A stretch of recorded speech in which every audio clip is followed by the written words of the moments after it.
आज हम लोग गणित का एक सेट सॉल्व करेंगे। स्कूल में तो 2025 तक का सेट हम लोग सॉल्व कर लिए हैं। 2024 का पहला सेट आप लोग निकाल भी लीजिए।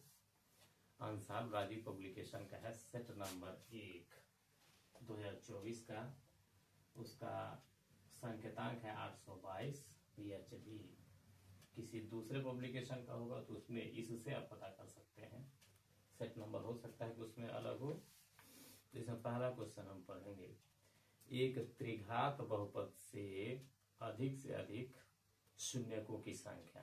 त्रिघात बहुपद है तो त्रिघात बहुपद के अधिक से अधिक शून्यकों की संख्या 3 होगी। अगर द्विघात बहुपद कहता तो द्विघात बहुपद के शून्य को मतलब जो x के वैल्यू आते हैं, जो चर उसमें यूज है, तो द्विघात बहुपद का 2 होता है। ठीक है, यानी इसका विकल्प बी सही है। दूसरा है संख्या 140 का अभाज्य गुणनखंड होगा। 140 का दूसरा, पहला का तो आंसर 3 हो गया था। दूसरा 140 का अभाज्य गुणनखंड आप ऐसे भी कर सकते हैं। 2 सते 14 0 और 2 से 2 के 6 2 पचे 10 और फिर 5 सते 35 और 7 करने 7। अभाज्य गुणनखंड आपको दिखेगा 2 का पावर 2 2 बार 2 का पावर 2 5 गुणे 7। अब ये है आपका विकल्प सी वाला सही है। 2 का घात 2 गुणे 5 और गुणे 7। तीसरा है इसका, आप इसमें देखते भी रहेंगे, भाजक भागफल एवं शेषफल में संबंध होगा। ये लोअर क्लास का ही है, समझिए। तो भाज्य बराबर भाजक गुणे भागफल प्लस शेषफल, यानी सी विकल्प इसका सही है। आप देख सकते हैं उसमें सी वाला टिक कर लीजिए। चौथा है रैखिक समीकरण x प्लस 2y प्लस 5 तथा लिख भी दे रहा है x प्लस 2y प्लस 5, ये चौथा है, is equal to 0 minus 3x minus 6y plus 1 is equal to 0। कर इसका हल होगा। अद्वितीय हल है कि दो हल है, का परिमित रूप से अनेक हल है कि कोई हल नहीं, तो इसके लिए आप चेक कर सकते हैं। a1 अपान a2, यानी इसका गुणांक 1 और इसका गुणांक -3। b1 अपान b2, इसका गुणांक 2 और इसका गुणांक -6, यानी 1/3 ये भी हो जाएगा।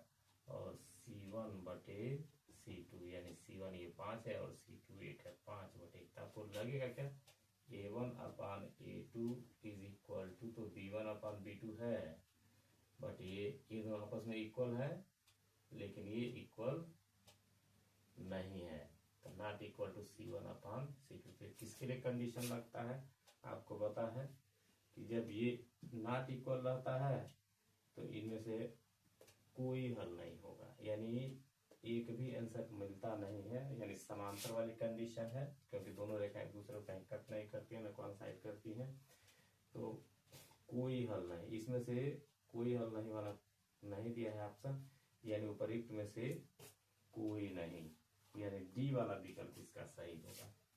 पांचवा आप क्वेश्चन देखेंगे तो कह रहा समांतर श्रेणी -5 -1 3 7 का सर्वांतर पूछ रहा है। तो सर्वांतर डी इज इक्वल टू, दूसरे में से पहला घटा देते हैं, तो दूसरा इसका -1 है और घटाइए -5 को। पहला -5 है तो -1 और माइनस माइनस का होगा +5, 5 में से एक जाएगा तो कितना होगा 4। इसका डी वाला विकल्प सही है। आप डी वाला सही कर लेंगे। छठवां देखिए, द्विघात समीकरण ax square plus bx plus c बराबर 0 का विविक्तीकर, ये फार्मूला ही दे दिया है, तो विविक्तीकर का सूत्र होता है b स्क्वायर माइनस 4ac। ये विकल्प c वाला सही है, b स्क्वायर माइनस 4ac, ये विविक्तीकर है। सातवां आप देखेंगे तो सातवां 2, 3 और 4, 1 के बीच की दूरी, 2, 3 और 4, 1 के बीच की दूरी, तो डी बराबर सूत्र होता है x1 माइनस x2 का square plus y1 minus y2 का स्क्वायर, यानी 2x1, यानी पहले को पहले से घटा देंगे तो 2 में से 4 जाएगा तो -2 का स्क्वायर, शॉर्टकट लगा रहे हैं, और 3 में से 1 जाएगा तो 2 का स्क्वायर, यानी पहले को पहले से घटा के वर्क करिए, दूसरे को दूसरे से घटा के वर्क करिए। तो 2 दूना 4 और ये 4, 4 4 8 हो जाएगा, और 8 का वर्गमूल 2 करड़ी में 2 मात्रा, यानी इसका बी वाला विकल्प सही है। 8वां देखेंगे आप, तो 8वें में है, यदि द्विघात समीकरण 3x² माइनस 12x के मूल बराबर था, देखिए ये 3x² minus 12x plus m is equal to 0 कर मूल बराबर है, तो मूल बराबर होने का मतलब क्या है, विविक्तिकर का मान 0 होता है, b बराबर 0, यानी b² माइनस 4ac बराबर 0। तो b का मान कितना है, -12 का स्क्वायर माइनस 4, a का मान 3 है और c का वैल्यू यम है। 12 बार हम 144 हो जाएगा, और 4 तिहाई 12, तो 12 यम हो जाएगा। बराबर को उधर भेज देंगे, तो 12 बार हम 100 यहीं से कट कर दीजिए, क्योंकि विकल्प वाला है, तो 12, यानी यम का वैल्यू 12। इसमें से विकल्प आपका डी सही है। नेक्स्ट क्वेश्चन है, क्वेश्चन नंबर 9 है इसका। कह रहा है एक द्विघात एक समबाहु त्रिभुज एबीसी की भुजाएं 2a है, इसके प्रत्येक शीर्ष लंब की लंबाई ज्ञात की है। समबाहु त्रिभुज आपको पता है, जिसकी तीनों भुजाएं बराबर होती है, उसी को समबाहु त्रिभुज कहते हैं। ए बी सी, एक 2a है, ये भी 2a है और एक 2a है, शीर्ष लंब कह रहा है, तो प्रत्येक शीर्ष लंब, एक शीर्ष लंब निकाल देंगे, दूसरा भी निकल जाएगा, सेम होगा, तो 2a है तो a हो जाएगा। ये पाइथागोरस का प्रमेय से आप लगा देंगे, तो ab² बराबर bd² और प्लस ad²। तो ab का स्क्वायर कितना है, 2 है, 2a का square is equal to bd, इसमें a² और ad पता करना, ये आपका सिर्फ लंब है। 2 दूना 4a², a² इधर भेजेंगे तो माइनस a² हो जाएगा, ad², तो ये आपका हो जाएगा 3a का स्क्वायर ad²। अब स्क्वायर इधर आके रूट बना देगा, तो ad is equal to 3a² का रूट, और ये रूट से फ्री हो जाएगा, यानी √3a। अब आप चेक कर सकते हैं कि आपका इसमें से कौन सा विकल्प सही है, a√3, यानी सी वाला आपका आंसर सही है। निम्न 10वां है क्वेश्चन इसका, निम्न सारणी का कह रहा है माध्य होगा, तो माध्य तो आपको निकलना पड़ेगा, वर्ग दिया है यहाँ पे और यहाँ दिया है आपका वर्ग है, उसके बाद मध्य बिंदु की जरूरत पड़ती है। मध्य बिंदु को आप यक्ष से इंडिकेट करते हैं, मध्य बिंदु को, और ये बारंबार आता है तो यक्ष से इंडिकेट करते हैं, हिंदी में लिख रहे हैं। ये इसका कंडीशन है, 1 से 5, 3 से 5, 5 से 7, 7 से 9 और 9 से 11। 1 से 5 नहीं होना चाहिए, 1 से 3 होना चाहिए, 3 से 5 होना चाहिए, मिसप्रिंट है वो। 5 से 7, 7 से 9 और 9 से 11 है। मध्य बिंदु दोनों जोड़ के आधा करते हैं, तो 3 में एक जोड़ेंगे तो 4, 4 का आधा हो जाएगा 2, 5, और अंतर कितने का है इसमें, 2 2 का है, 2 2 जोड़ते चले जाइए, तो 2 2 4, 4 2 6, 6 2 8, 8 2 10, ये मध्य बिंदु निकल गया, दोनों जोड़ के आधा करने पर मिलता है 3 2 4 2 3, 3 2 4 2 3। अब इनका गुणनफल निकाल लेते हैं, यफ गुणे यक्स, आपको पता है नॉर्मली आप कर सकते हैं। 3 दूना 6, 4 दूना 8, 4 6 24, 2 8 16 और 10 तिहाई 30। इसको जोड़ते हैं तो अब ये समेसन एफ आपका मिलता है 2 3 5, 5 4 9, 9 2 11 और 11 और 3 हो जाएगा आपका 14। इसको भी जोड़िए, ये समेसन एफ एक्स होगा, आपको पता होना चाहिए। 8 6 14, 14 और 4 18, 18 और 6 24 का 4 हासिल लगा, 2 2 2 4, 4 1 5, 5 3 8, ये 84 होगा। मैं समांतर बात यहाँ लिख दे रहा हूँ, तो समांतर बात को यक्स बार से इंडिकेट करते हैं, समेसन एफ एक्स अपान समेसन यह तो 84 और बटे 14, 14 छके 84, यानी यक्स बार यानी समांतर माध्य है आपका ये 6 हो गया। अब इसके बाद 11वां क्वेश्चन है। 11वां क्वेश्चन में आप देखेंगे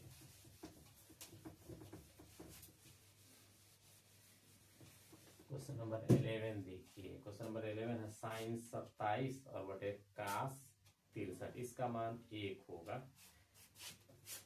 पूरक कोणों का है ये। क्वेश्चन नंबर 11 साइन 27 और बटे कास 63। तो साइन इसी को बदल दीजिए, 90 में से 63 घटाएंगे तो कास साइन 90 माइनस 63 कर देंगे तो 27 होगा। और है आपका कास 63 और साइन 90 माइनस थीटा बराबर होता है कास थीटा, यानी कास 63 और बटे कास 63 कैंसिल करके ये 1 हो जाएगा। यानी इसका विकल्प आपका पहला है। 12वां कह रहा है कास ए बराबर करड़ी में 3/2, तो साइन 2a का मान निकालना है। कास ए बराबर करड़ी में 3/2, तो आपको पता है कि किसका मान है। कास में किसका मान है ये, ए बराबर कास 30 का मान है। तो कर साइन 2a का मान बताइए, तो ए का मान यहाँ रख दीजिए और मल्टीप्लाई करके इसका वैल्यू देख लीजिए। 2 × 30, 30 दूना 60, यानी साइन 60 हो गया। और साइन 60 का मान कितना होगा, करड़ी में 3/2, यानी इसका विकल्प डी सही है। नेक्स्ट है 13वां 1 + tan² थीटा का और बटे 1 + cot² थीटा का वैल्यू ये पूछा है। तो 1 + tan² थीटा, ये आपको फार्मूला पता होना चाहिए। 1 + tan² थीटा ये आपका sec² थीटा है और 1 + cot² थीटा मतलब ये cosec² थीटा है। 1/cos हो जाता है और ये हो जाता है 1/sin कोसेक वाला। तो बटे का बटे हो तो सबसे नीचे वाला कहाँ जाता है, सबसे ऊपर, तो ये ऊपर चला जाएगा।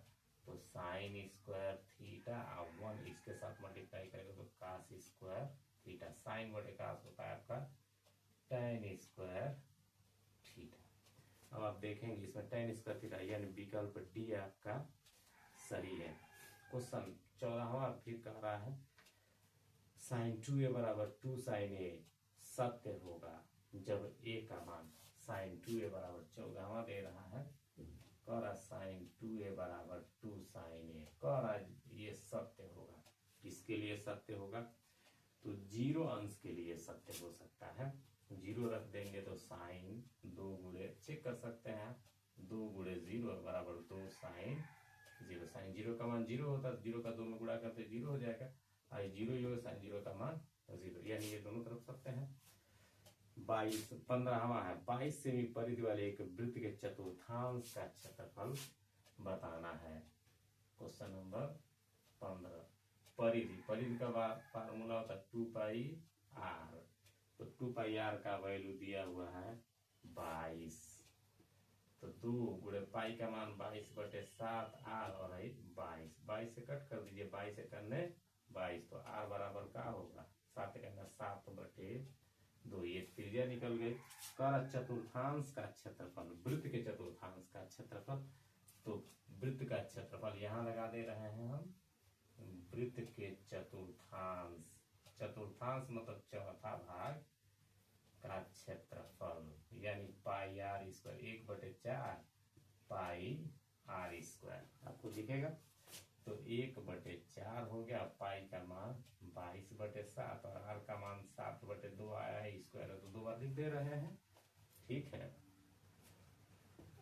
तो ये आपको 7 से 7 कैंसिल हो जाएगा, 2 से 11 कैंसिल कर गया, और अब आपका तो कैंसिल करेगा नहीं, तो इसमें वैल्यू देगा आपका 77/8, 11 सते 77/8 सेमी स्क्वायर, यानी ये विकल्प आपका सही होगा 15वें का सी वाला।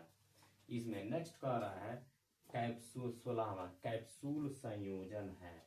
तो किसका संयोजन है कैप्सूल, ये आपको पता करना पड़ेगा।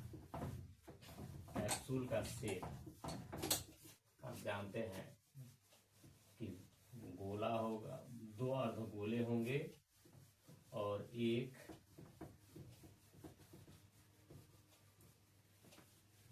बेलन होगा, दो अर्धगोला और एक बेलन। बेलन के सिरों पर जब दो अर्धगोला रख देते हैं तो कैप्सूल का निर्माण हो जाता है। इस पर क्वेश्चन आप एनसीईआरटी में लगाए भी हैं, ठीक है। जैसे ये है क्वेश्चन नंबर आपका है 16वां, कैप्सूल। ये बेलन हो गया, इस बेलन पर ही दो अर्धगोला ऐसे रख देते हैं तो ये संयोजन है।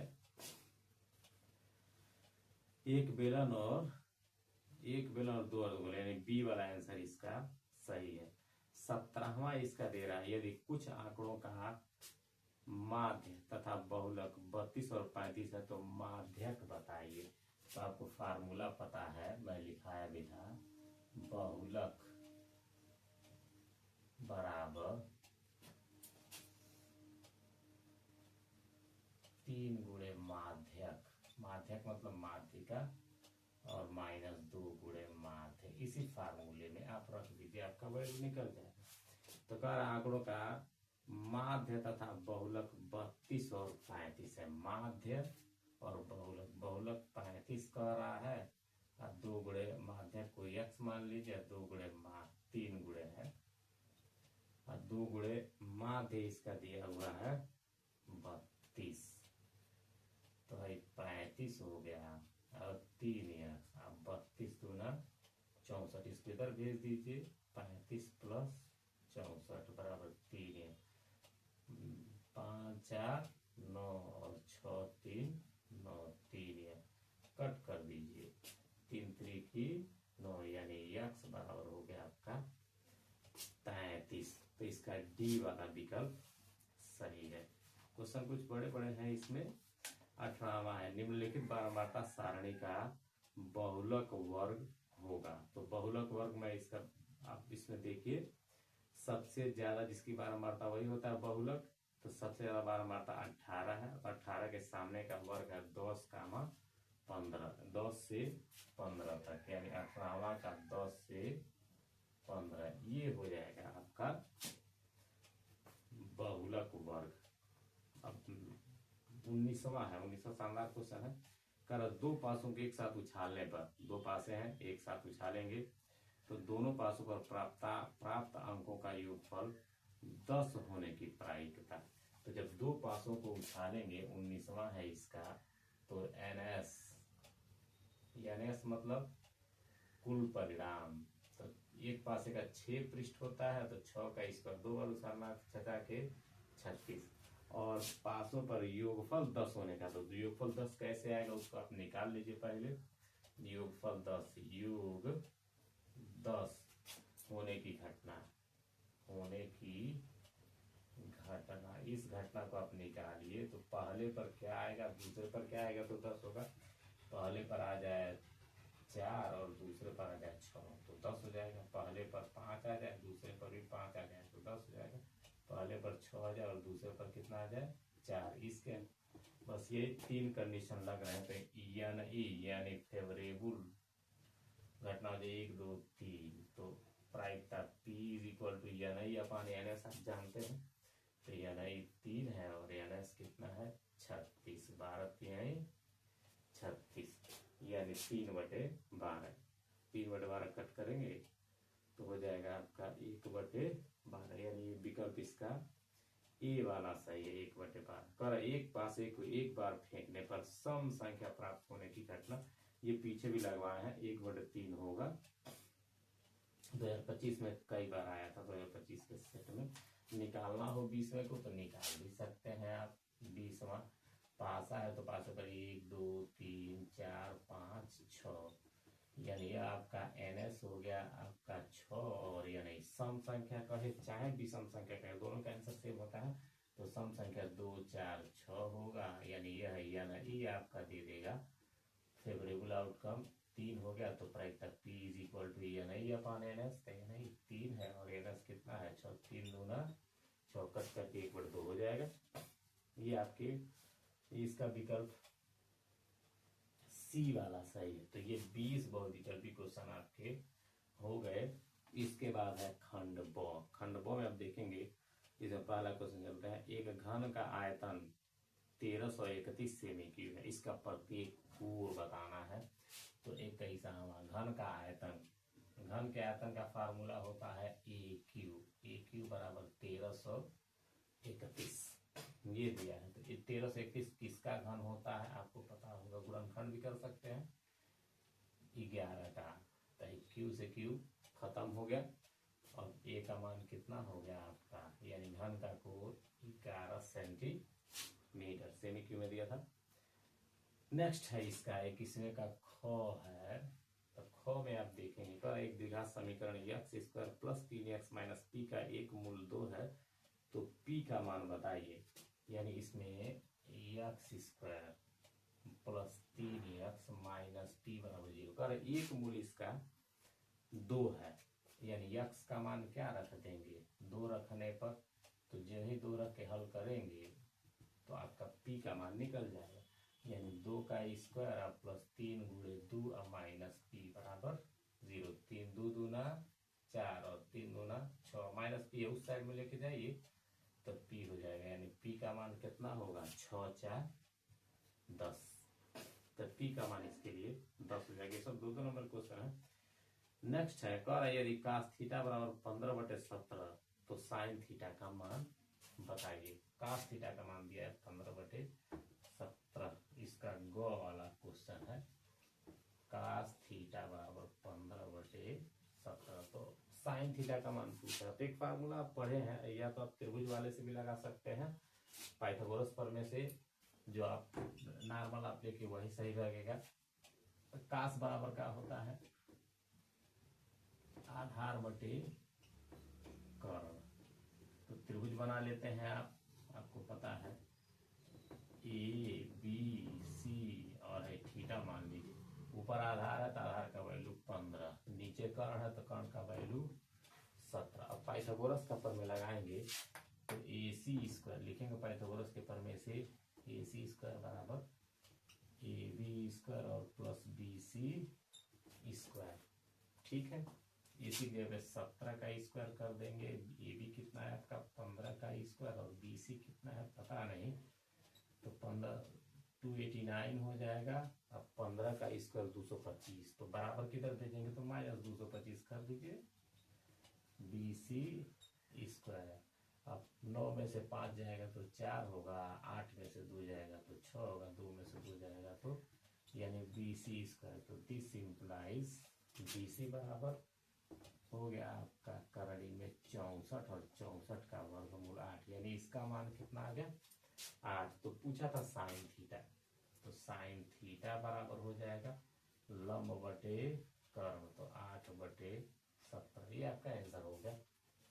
ठीक है, इसको sine square theta plus cos square theta बराबर 1, ये फार्मूला होता, उससे भी लगा सकते थे आप इसको, जिससे आपको समझ में आए। बारंबारता सारणी का माध्य दिया, देखिए विकल्प बहुविकल्पी में 18वां क्वेश्चन भी वही था, और सेम ग वाला क्वेश्चन 18वां की तरह से इसको लगा दीजिएगा। इसको हम क्या सॉल्व करें, ठीक है, अभी 18वां सॉल्व किया, सेम वही क्वेश्चन है, उसी टाइप का है, अंक केवल बदले हैं, छोड़ते हैं इसको। गो वाला देखिए, अंग वाला देखिए, कह रहा बिंदु -3 का 10 और को मिलान रेखाखंड के मध्य बिंदु के निर्देशांक ज्ञात करना है। इसका अंग -3 का 10 और 5 का 4, मध्य बिंदु का निर्देशांक। तो मध्य बिंदु का निर्देशांक आपको पता है, मध्य बिंदु का निर्देशांक x बराबर x1 प्लस x2/2 होता है और y इज इक्वल टू होता है y1 प्लस y2/2।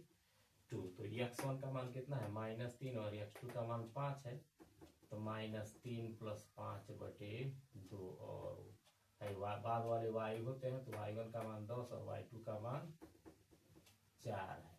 ठीक है, तब इसको आप सॉल्व कर देंगे तो 5 में से 3 जाएगा तो 2/2 और y इज इक्वल टू हो जाएगा 14/2, 2 सते 14, 2 1 2 कट गया, यानी x, y आपका हो गया 1,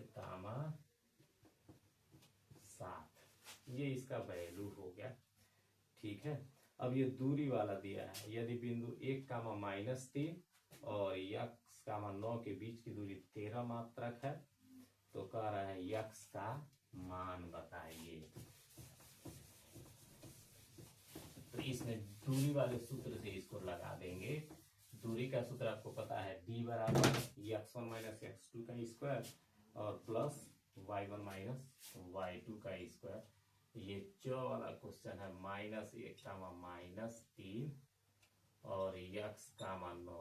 तो दूरी d बराबर होता है, फार्मूला d का वैल्यू दे रखा है इसमें 13। तो कह रहे इस x का मान बताइए। तो क्या होता है करणी में x1 माइनस x2 का स्क्वायर, फार्मूला में नहीं लिखा तो 1 माइनस -1 माइनस x का स्क्वायर, 3 -3 और -9 का स्क्वायर। रूट है तो d का मान यहाँ रख दीजिए। a प्लस माइनस का स्क्वायर प्लस हो जाएगा, यानी a plus b whole square, इसको तोड़ दीजिए तो 1 का square plus x square plus 2 गुणे 1 गुणे x, 9 3 12 का स्क्वायर। ये स्क्वायर है तो इधर, ये रूट है तो इधर स्क्वायर बना देगा, या दोनों बच्चों का वर्क करिए, बात वही है तो वर्क कर दीजिएगा, यही कर दे रहे हैं वर्क।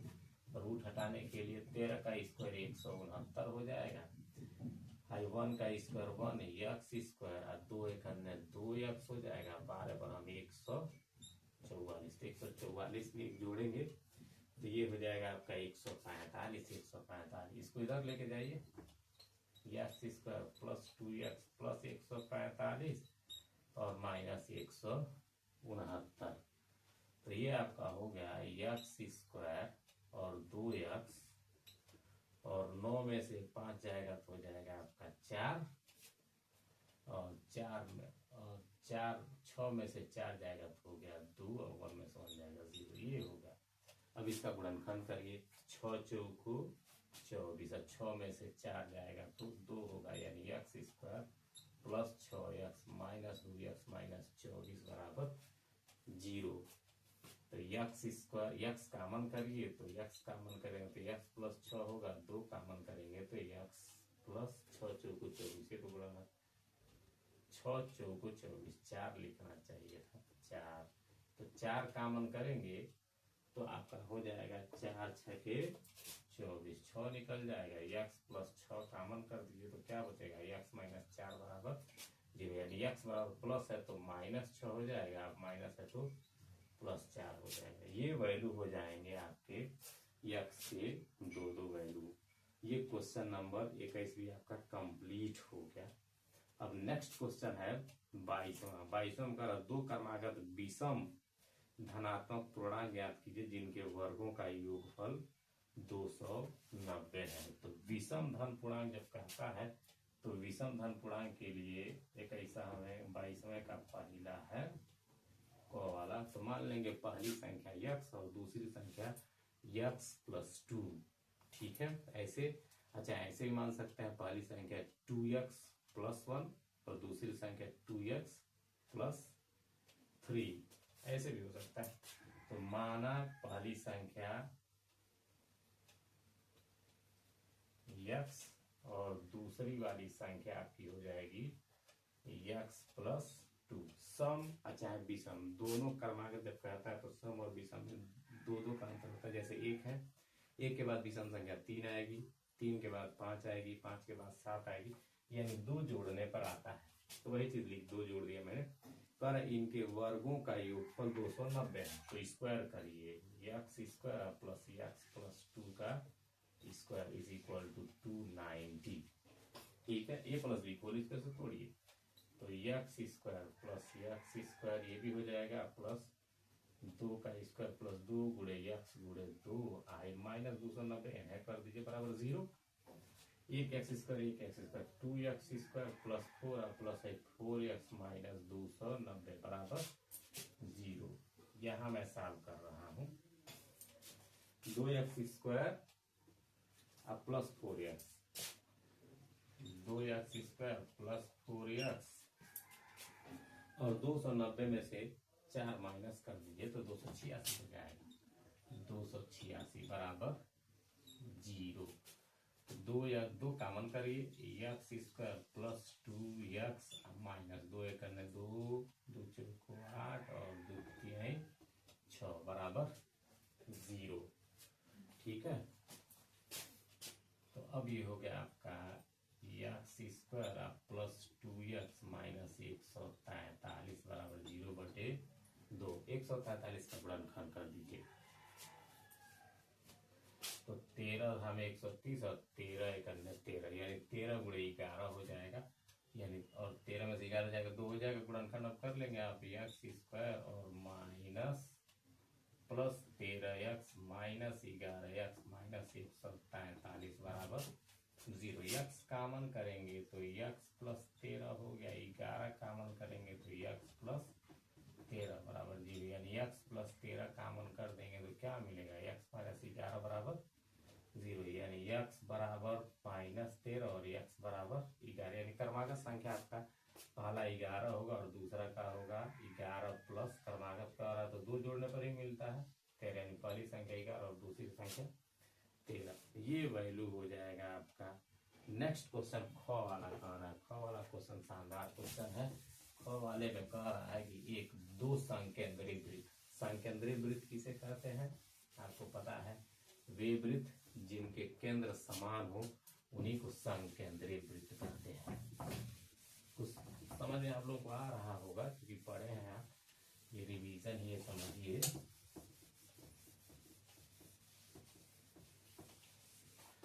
वे वृत्त जिनके केंद्र समान उसी को संकेंद्री वृत्त कहते हैं। तो सिद्ध कीजिए कि दो संकेंद्री वृत्तों में बड़े वृत्त की जीवा जो छोटे वृत्त को स्पर्श करती है स्पर्श बिंदु पर समद्विभाजित होगी। 22वां है, मैं लिख भी दे रहा हूं इसको। फिगर देखिए, दो संकेंद्री वृत्त है। एक बड़ा वृत्त है और एक छोटा वृत्त है।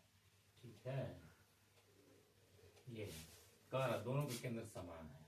एक ही अलग अलग त्रिज्या की होगी। एक का कह स्पर्श रेखा है एक पर। ठीक है, छोटे वृत्त कह रहा है कि बड़े वृत्त की जीवा जो छोटे वृत्त को स्पर्श करती है स्पर्श बिंदु पर समद्विभाजित होती है। तो मान लेते हैं बड़े वृत्त की यह जीवा है जो छोटे को स्पर्श करी है या केंद्र वो हो गया संकेंद्री का। इसको इससे मिला देंगे तो सी हो गया। तो कह रहा कि समद्विभाजित करती है। तो ज्ञात हमें आप लिखेंगे, ज्ञात है आप लिख देंगे ए बी जीवा है। ए बी क्या है, जीवा है जो छोटे वृत्त को सी पर स्पर्श करता है। संक्षेप में हम लिख रहे हैं जो सी पर क्या करता है, स्पर्श करता है। ठीक है, सिद्ध क्या करना है,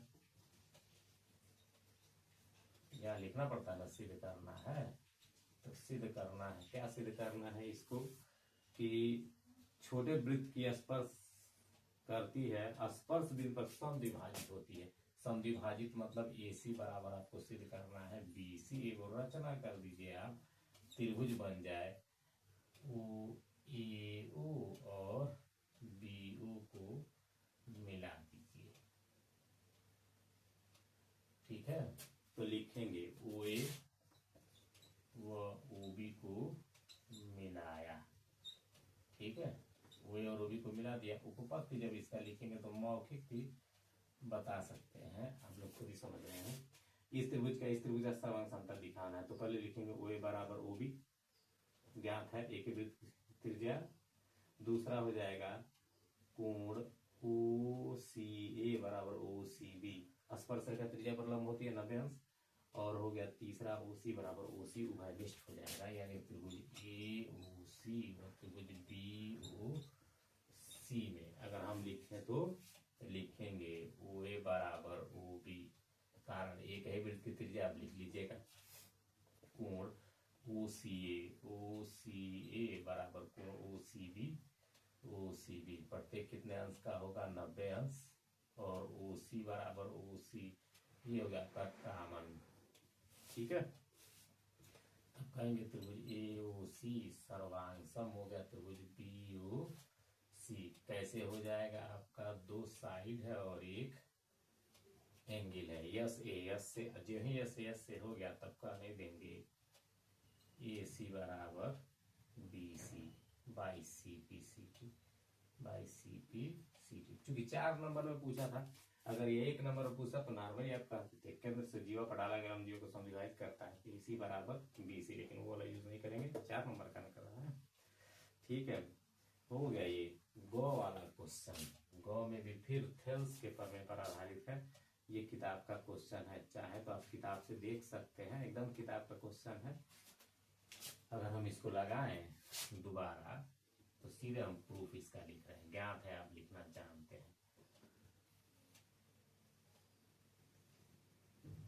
शॉर्टकट में थोड़ा सा हो जाएगा, टाइम बच जाएगा। किताब से अगर देख लेते तो ये डी हो गया है, यल हो गया है, यम हो गया है, यन हो गया। सीधे इसका उपपत्ति हम लिखते हैं, ज्ञात है में आप लिख लीजिएगा। थेल्स के प्रमेय से हमको सिद्ध करना है एम बटे बी एम बराबर ए एन बटे डी एन। ये सिद्ध करना है तक आप लिख सकते हैं। तो हम लिखेंगे त्रिभुज है, पैरेलल है इसके और यह पैरेलल है इसके, तो त्रिभुज ए बी सी, त्रिभुज ए बी सी में कौन किसके पैरेलल है, बी सी समांतर यम यल। और जब बी सी समांतर यम यल है तो लिखते हैं थेल्स के प्रमेय से। तो थेल्स के प्रमेय से आप क्या लिख सकते हैं, थेल्स का मूल प्रमेय है ए एम बटे बी एम बराबर ए एल बटे सी एल। ठीक है, यानी ए एम बटे बी एम बराबर ए एल बटे सी एल, यही लगाना है इसका पूरा टोटल ए एम बटे बी एम। ठीक है, ए एन बटे डी एम। ठीक है, तो ए एल बटे सी एल चाहे यल सी लिख सकते हैं। इक्वेशन 1। अब त्रिभुज, अब इधर वाले नीचे वाले त्रिभुज में भी यही, यह समांतर इसके हो गए त्रिभुज A D C, A D C में इसमें कौन किसके पैरेलल है, C D parallel L N, C D parallel L N. जब C D parallel L N है तो हम कह सकते हैं फिर थेल्स का प्रमेय, फिर थेल्स के प्रमेय से यहाँ लिख देंगे। थेल्स के प्रमेय से क्या लिखेंगे, ए एन बटे डी एन, ए एन बटे D N is equal to A L बटे एल सी, ए एल बटे एल सी। अब देखिए आप दोनों इक्वेशन आपके सेम है, इसमें जो आया है वही चीज इसमें है, यानी लिखेंगे समीकरण 1 बराबर समीकरण 2। तो समीकरण 1 बराबर जब समीकरण 2 करेंगे तो आपका वैल्यू इधर वाले तो सेम है, तो इसको सेम कर लीजिए, ए एम बटे पी एम बराबर ए एन बटे डी एन। यही आपका प्रूव करना था, ज्ञात है सिद्ध करना तक मैंने लिखा था। नेक्स्ट क्वेश्चन है गो घ वाला, ये गो था इसका, घ वाला है। घ वाले में कह रहा है कि द्विघात समीकरण के शून्यक ज्ञात कीजिए और शून्यकों तथा गुणांकों के बीच संबंध की सत्यता की जांच करनी है। X square plus 7 x plus 10 घड़ी है इसका, एक्स स्क्वायर प्लस 7 एक्स और प्लस 10 बराबर 0 मान लिए। तो ए बराबर इसमें कितना है, ए का मान 1 है, बी का मान 7 है और सी का मान कितना है 10। और इसका गुणनखंड कर दोगे 5 दूना 10, 5 में 2 जोड़ेंगे तो 7 हो जाएगा, यानी x square plus 5x plus 2x plus 10 बराबर 0। प्रत्येक जोड़े से कॉमन करते हैं तो इसमें से x कॉमन करेंगे तो x प्लस 5 हो जाएगा, 2 कॉमन करेंगे तो x प्लस 5 बराबर 0 हो जाएगा, यानी x प्लस 5 भी 0 के इक्वल और x प्लस 2 भी 0 के इक्वल हो जाएगा, यानी x इज इक्वल टू -5 और x इज इक्वल टू -2। तो गुणांकों के बीच संबंध कह रहा है तो लिखेंगे गुणांकों के बीच संबंध, गुणांकों के बीच संबंध लिखेंगे तो अल्फा प्लस बीटा बराबर का होता है -b बटे a। सत्यता की जांच करनी है तो अल्फा का मान, ये पहला अल्फा हो जाता दूसरा बीटा, तो -5 और ये -2, बी का मान आपका -7 है और ए का मान कितना है 1, -7 बराबर -7, दोनों तरफ सही है, इक्वल आ गया तो सत्य है। अब अल्फा इंटू बीटा बराबर होता है सी बटे ए, तो सी का मान कितना है, अल्फा का मान है आपका -5 और बीटा का मान क्या दिख रहा है -2, सी का मान है आपका 10 बटे 1, 10 बटे 10 बराबर 10, यानी सत्य है, यहाँ लिख देंगे कि सत्यता की जांच होगी। एक और फिर माध्य दे दिया इसमें, तो माध्य का 3 क्वेश्चन हो गया इस सेट में। अंग ये दिया है माध्य, यानी समांतर माध्य निकालना है तो आप इसको निकाल लीजिएगा। जैसे 18वां क्वेश्चन था और क्वेश्चन नंबर 21 का कौन सा क्वेश्चन था आप पीछे देख सकते हैं, घड़ी घ वाला है और ये फिर अंग है 22 का अंग, तो आप इसे लगा देंगे। ठीक है, इसको आप 18वें की तरह से ही लगा लीजिएगा, उसको मैं लगा नहीं रहा हूँ क्योंकि समांतर माध्य का समांतर माध्य के लिए आपका क्वेश्चन पीछे लग चुका है। अब नेक्स्ट क्वेश्चन उस पर जो एनर्जी लगाएंगे उससे बेहतर है कि हम लोग नेक्स्ट क्वेश्चन हम लोग लगा लें। ठीक है, तो क्वेश्चन नंबर 4 हम लोग लगाते हैं। इसी का 4 वाले में है, द्वारा एक थैले में 5 लाल और कुछ नीली गेंदें हैं, तो माना नीली गेंद बराबर नीली गेंद कै गो है, यक्स मान ले रहे हैं। तो लाल कै गो है, इसका 5 लाल है। ठीक है, तो कुल एनएस, एनएस आपका क्या होता है, कुल होता है, तो यक्स प्लस 5। क्वेश्चन में कह रहा है कि एक थैले से नीली गेंद निकालने की प्रायिकता लाल गेंद निकालने की प्रायिकता की 2 गुनी है। तो नीली गेंद की प्रायिकता, नीली की प्रायिकता पीई यह नहीं बटे एनएस होता है, तो इसके लिए यह नहीं हो जाएगा यक्स, और एनएक्स कितना होगा, यक्स प्लस 5। और लाल का कह रहा है इसकी प्रायिकता पीई मान लेते हैं इसको, तो इसका दे रहा है 5 और बटे यक्स प्लस 5, यह नहीं हो जाएगा, इसके लिए 5 और एनएस हो जाएगा, यानी टोटल आउटकम तो बदलता नहीं है, तो हो गया एक्स प्लस 5। अब क्वेश्चन में कह रहा है कि नीली गेंद निकालने की प्रायिकता लाल गेंद की प्रायिकता की 2 गुनी है। नीली वाली है यक्स प्लस 5 और लाल का कह रहा है 2 गुनी है, यानी 2 गुणे लाल वाला तो 5 और बटे यक्स प्लस 5, इसकी 2 गुनी है। यक्स प्लस 5 से यक्स प्लस 5 कैंसिल कर दीजिए, तो यक्स बराबर कितना हो गया, 10, यानी यक्स का मान 10 हो गया, यानी नीली गेंद कितनी है उसमें 10 है। ये कंप्लीट हो गया। 23वां कह रहा है, 23वां देखिए क्वेश्चन नंबर 23, 2 वर्गों के क्षेत्रफलों का योग 157 मीटर स्क्वायर है और इनके परिमापों का योग 68 है। तो कह रहा है कि दोनों वर्गों की भुजाएं ज्ञात कीजिए। तो माना पहले वर्ग की भुजा, पहले की भुजा थोड़ा शॉर्टकट बराबर यक्स लिख दे रहे हैं और सेकंड वाले की क्या लिख दे रहे हैं, वाई। तो वर्ग का क्षेत्रफल का योग, वर्ग का क्षेत्रफल जानते हैं भुजा का स्क्वायर होता है, तो क्षेत्रफलों का योग स्क्वायर करेंगे तो क्या होगा, पहले वर्ग का क्षेत्रफल एक्स स्क्वायर और दूसरे वर्ग का क्षेत्रफल वाई स्क्वायर, दोनों का जोड़ का रहते हैं X square plus Y square. Question में कहा है कि वर्ग के क्षेत्रफल का योग 157 है, ये इक्वेशन 1 हो गया। अब वर्ग का परिमाप होता है 4a, 4 गुणे भुजा, तो पहले का हो जाएगा 4x और दूसरे का क्या हो जाएगा 4y। ठीक है, तो परिमापों का योगफल 68 दिया है, यानी 4x और प्लस 4y बराबर 68। तो इसमें से 4 कॉमन कर दीजिए, तो x प्लस वाई बराबर कितना हो गया 68 हो गया, 4 17 चौको 68, यानी x प्लस वाई बराबर कितना 17 हो गया। यहाँ से x का या y का मान निकाल के यहाँ रख देंगे, तो हम x का ही निकाल देते हैं चाहे y का निकाल देते हैं, तो 17 माइनस x, y का मान समीकरण 1 में लिखेंगे, y का मान समीकरण 1 में रखने पर, तो जब 1 में रखेंगे तो आपका रिलेशन कौन सा, एक इक्वेशन देगा, ये क्वाड्रेटिक इक्वेशन, ये है क्वेश्चन, इसी में y की जगह यहाँ रखना है, ये 17 माइनस x, तो x square plus 17 minus x का स्क्वायर बराबर 157। तो x स्क्वायर हो गया, अब a प्लस बी को लिखो 17 स्क्वायर a माइनस बी का लिखो, सॉरी x स्क्वायर माइनस 2 गुणे 17 गुणे x माइनस इधर कर दीजिए, तो 157 बराबर का होगा 0, बराबर को उधर को इधर कर दिया मैंने, एक एक्स स्क्वायर एक एक्स स्क्वायर, कितना एक्स स्क्वायर हो जाएगा 2x स्क्वायर, 289 हो गया, माइनस 34 एक्स हो जाएगा और 157, ये माइनस करिए, 2x स्क्वायर आई माइनस 34 एक्स हो गया। ठीक है, और इसको माइनस करें, 9 में से 7 जाएगा तो 2 होगा, 8 में से 5 जाएगा तो 3 होगा, 2 में से 1 जाएगा तो 1 होगा, बराबर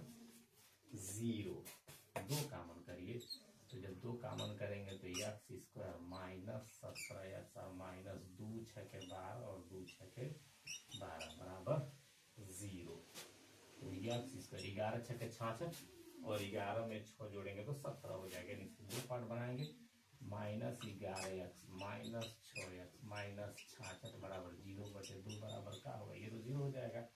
यक्स कॉमन करिए तो यक्स -11 हो जाएगा, 6 कॉमन करेंगे ये तो माइनस और ये भी माइनस है, 11 ये प्लस में होगा, सॉरी ये प्लस में हो, ये तो 6 कॉमन करेंगे तो यक्स -11 बराबर 0। तो यक्स -11 कॉमन करेंगे तो क्या बचेगा, यक्स -6 बराबर 0, यानी एक हो गया यक्स बराबर 11, एक 11 मीटर में दिया है तो मीटर में हो जाएगा मीटर, और दूसरा का आंसर हो जाएगा यक्स बराबर 6 मीटर, क्योंकि 11 रखेंगे यहाँ पे तो y का मान 6 आ जाएगा, अगर 6 रखेंगे तो y का मान 11 आ जाएगा। तो ये हो जाएंगे 11 सेंटीमीटर भुजा का एक वर्ग है, दूसरा 6 मीटर भुजा का वर्ग है। दूसरा है एक नाव की गति, इसका ऑप्शनल वाला है, इसको कह एक नाव की गति शांत जल में 18 किलोमीटर प्रति घंटा है और 24 किलोमीटर धारा के विरुद्ध जाने में और आने में 1 घंटा अधिक समय लेता है, ठीक है। तो धारा की चाल बताइए। तो इस टाइप का क्वेश्चन आप जानते हैं लगाना, अथवा वाला है ये, बता दें इसको भी, ठीक है। तो माना धारा की चाल बराबर कह रहा है, धारा की चाल अथवा में है इसी का, तो माना धारा की चाल बराबर मान लेंगे, धारा की चाल बराबर यक्स मान लिए। तो इसमें दो चाल निकालना पड़ता है, सापेक्ष चाल, जब धारा की दिशा में जा रहा है तब चाल, और धारा की विपरीत चाल। तो धारा की दिशा में चाल, दिशा में चाल, तो दोनों चाल जुड़ जाता है। तो नाव की चाल दिया है 18, तो 18 प्लस यक्स हो जाएगा, और धारा के विपरीत चाल तो 18 माइनस यक्स। अब समय के लिए निकालेंगे, समय के हिसाब से निकालते कह रहा है कि 24 किलोमीटर विरुद्ध जाने में और 24 किलोमीटर धारा की दिशा में आने में 1 घंटा अधिक समय लेता है। तो हम निकालेंगे धारा की दिशा में, आप बहुत ये आपको पता है कि तेजी के साथ जाएगा, और धारा के विपरीत जाने में ज्यादा समय लगेगा। तो धारा की दिशा में लगा समय, धारा की दिशा में लगा समय, तो समय बराबर क्या होता है, दूरी बटे 4, तो समय t1 लिख रहे हैं, दूरी सीधे हम लिख रहे हैं 24 किलोमीटर गया है, तो 24 समय दूरी बटे 4, तो 24 बटे 4 कितना धारा की दिशा में 18 प्लस यक्स हो गया, और धारा के विपरीत लगा समय तो t2 हो गया, तो ये 24 बटे 18 माइनस यक्स। अब कह रहा है कि जब विपरीत चलता है तो वो 1 घंटा ज्यादा समय लेता है, यानी t2 माइनस t1 बराबर 1 घंटा। तो t2 का मान 24 बटे 18 माइनस यक्स हो गया, 24 बटे 18 प्लस यक्स बराबर 1। 24 कॉमन कर देते हैं, 1 बटे 18 माइनस यक्स और 1 बटे 18 प्लस यक्स बराबर 1 हो गया। 24 कॉमन करिए तो वही हो जाएगा आपका 18 माइनस यक्स और 18 प्लस यक्स हो जाएगा, इसका ये लॉस हो जाएगा। फिर से गुणा करिए, 18 प्लस यक्स से करें 18 प्लस यक्स और -1 से गुणा करेंगे तो 18 प्लस यक्स हो गया, -18 और माइनस प्लस 1, 18 से 18 खत्म हो गया, तो 24 आई 1 यक्स 2 यक्स आई 18 का स्क्वायर और माइनस यक्स स्क्वायर बराबर 1। 24 दूना 48 हो गया यक्स, आई 18 हम 324 हो, इधर पीछा गुणा भी करते रहे हैं, तो 324 और माइनस यक्स स्क्वायर, इसको इधर लेके आते हैं, यक्स स्क्वायर प्लस 48 और माइनस, सॉरी इसको पहले 48 यक्स है और माइनस 324 बराबर 0। अब इसका गुणनखंड आप कर लेंगे तो जो वैल्यू आएगा वही यक्स का हो जाएगा। मुझे लग रहा है कि हमको यही रोक देना चाहिए, क्योंकि वीडियो आपका व्हाट्सएप के यूट्यूब पे इतना लोड नहीं हो पाएगा, बाकी 2 क्वेश्चन रह जाते हैं।